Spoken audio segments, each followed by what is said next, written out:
வணக்கம். சங்கிகளின் ஆதரவாளன் கதிரேசன்.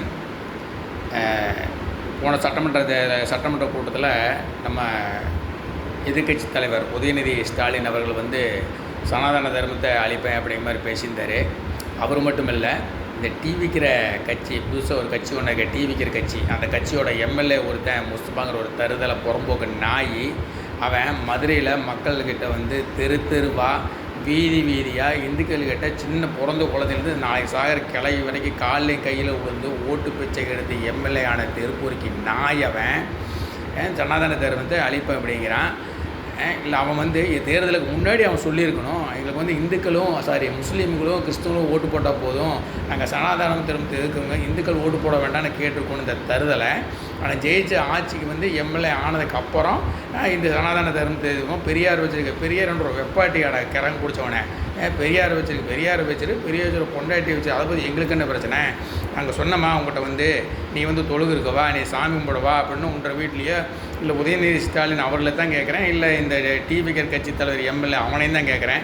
இல்லை, நாங்கள் சனாதன தர்மத்தை பின்பற்ற நாங்கள் யாராவது ஒன்று, நீ கடவுள் இல்லை அப்படின்னு உங்கள்கிட்ட கொள்கை வச்சுக்க, நீ கடவுள் இல்லை சாமி கும்பிடாத நாசம் போ, அதை பற்றி எங்களுக்கு பிரச்சனை இல்லை. நாங்கள் உங்கள்கிட்ட கேட்டோமா, நீ சாமி கும்பிடவா, 5 நேரம் தொழுகவா, எங்கள் கூட சாமி கும்பிடல கலந்துக்க அப்படின்னு நான் எதாவது உங்கள் கையை பிடிச்சிருந்தோமோ கூட கேட்டோமா? இல்லை, மூடிட்டு நாங்கள் எங்கள் வேலையை பார்க்க, அதேமாதிரி நீங்களும் மூடி உங்கள் வேலையை பாருங்கடா. உங்களுக்கு கடவுள் நம்பிக்கைன்னா விட்டுருங்க போங்க, அது உங்கள் சௌகரியம்.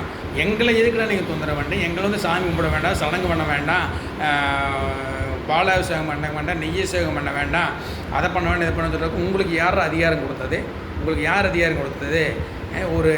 அதாவது என்ன சொல்கிறது, தேர்தலுக்கு முன்னாடி தெருத்தரவை பிச்சை எடுக்கிறது, ஓட்டு போட்டு தேர்தலுக்கு முன்னாடி இந்துக்கள் ஓட்டு உங்களுக்கு இனிக்குது, தேர்தல் முடிஞ்சு ஜெயிச்சதுக்கப்புறம் இந்துக்களை பார்த்து உங்களுக்கு கசக்குதா?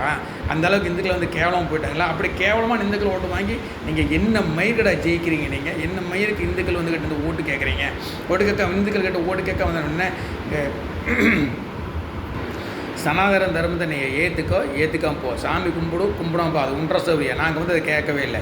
நாங்கள் இந்துக்கள் சனாதன தர்மத்தை பின்பற்றுறவங்க யாருமே கடவுள் இல்லை அப்படின்னு சொல்கிறவங்ககிட்ட நாங்கள் கடவுள் இருக்குது, நாங்கள் வாக்கு பண்ணினதில்லை, நீ வா சாமி கும்பிடவா, பாலாபிஷேகம் பண்ணவா, நெய்யபிஷேகம் பண்ணவா, எங்களுடைய பண்பாட்டில் கலந்துக்குவா, எங்களுடைய கலாச்சாரத்தில் கலந்துக்குவா அப்படின்னு ஒருபோதும் வற்புறுத்தினதை கூப்பிட முடியல. ஆனால் நீங்கள் மட்டும் ஏன்டா திரும்பி எங்களை நோண்டிகிட்டே இருக்கிறீங்க, சாமி கும்பிடாத, அதை பண்ணாத, கடவுளை காட்டு மிராண்டி, இதெல்லாம் அவங்க கூட கேட்டோம். அது உங்கள் சௌரியம், நீ வச்சுக்க, நாங்கள் வேண்டாம்னு சொல்லவே இல்லையே. என்றைக்கே சொல்லியிருக்கோம் உங்கள்கிட்ட நீங்கள் பெரியார் கொள்கையை பின்பற்றாதீங்க அப்படின்னு சொல்லி போட்டு என்றைக்காவது இந்துக்கள் உங்கள்கிட்ட நாங்கள் சொல்லியிருக்கிறோமா? தருதலைங்க ஒரு இனத்தை அனுப்பேன்னு சொல்கிறீங்க. சட்டப்படி ஒரு சனாதன தர்மம் அப்படிங்கிறது இந்து தர்மம், அதாவது ஒரு இனத்தையே அழிக்கிறேன் அப்படின்னு சொல்கிறது ஒரு சட்டப்படி ஒரு தப்பு அப்படிங்கிறது எதிர்க்கட்சி தலைவர் அவருக்குன்னு தெரியல. இந்த விக்கிற கட்சியோட எம்எல்ஏ அந்த திருநாய்க்கும் ஒரு இனத்தை அழிப்பேன் அப்படின்னு சொல்ல சட்டப்படி தப்பு அப்படின்னு தெரியல.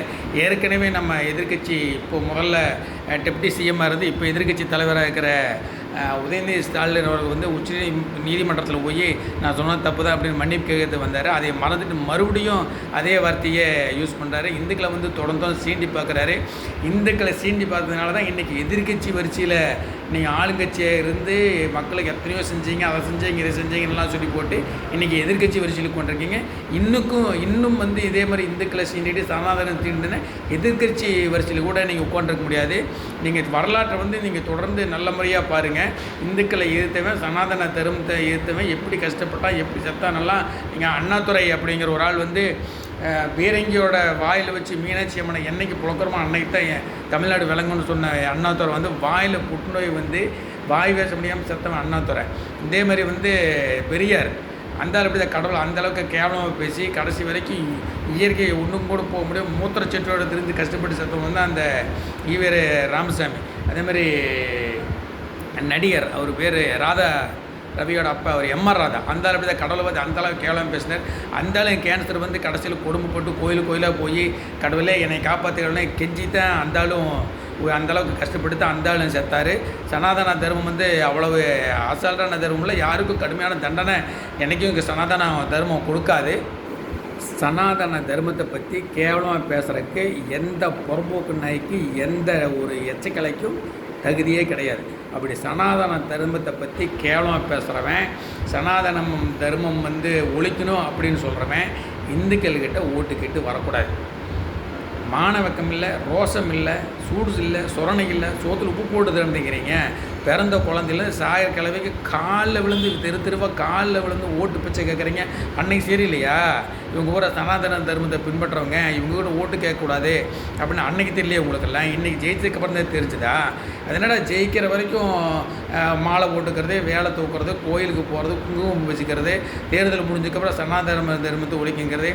சனாதன தர்மத்தை இந்துக்களை பார்த்தா உங்களுக்கு என்ன எழுச்சி வாங்கின மாதிரி தெரியுதா? இந்துக்கள் எழுச்சி ஆகிட்டாங்க, ரொம்ப விவரமாயிட்டாங்க. இனிமேல் உங்கள் சனாதன எதிர்ப்பு வேலையெல்லாம் இங்கே நடக்கும். இனிமேல் சனாதனத்தை எதிர்த்தீங்கன்னா ஒரே ஒரு தொகுதியில் டெபாசிட்னு ஒரு வாங்க முடியாது. அந்தளவுக்கு ரொம்ப கேவலமான சூழ்நிலைக்கு போயிடுவீங்க. தயவு செஞ்சு இப்போ நான் சொல்கிறேன், நீங்கள் கடவுள் இல்லை அப்படிங்கிறது உங்கள் கொள்கை, அது நீங்கள் வச்சுக்கோங்க. நாங்கள் உங்களை சாமி கும்பிட வான்னு கூப்பிட கிடையாது. சாமி இருக்குதுன்னு உங்கள்கிட்ட நாங்கள் ஆர்கியூ பண்ணவும் கிடையாது. ஆனால் சாமி கும்பிட்றதும் கும்பிடாதும் எங்களோட சௌகரியம். நாங்கள் கும்பிடுவோம், கும்பிட மாட்டோம், அது எங்கள் சௌகரியம். இது ஜனநாயக நாடு, சரியா? சர்வாதிகார நாடு கிடையாது. சனாதனத்தை பின்பற்றுங்க, சனாதனத்தை பின்பற்ற வேண்டாம் ஆர்டர் ஓடுறதுக்கு நீங்கள் சர்வாதிகாரி கிடையாது, ஜனநாயக நாடு. நாங்கள் என்ன வேணாலும் பண்ணுவோம், சாமி கும்பிடுவோம், கும்பிடாமல் போவோம், அது எங்கள் சௌகரியம். அதை பற்றி உங்களுடைய அறிவுரை எங்களுக்கு தேவையில்லை. ஜெய்ஹிந்த், வணக்கம்.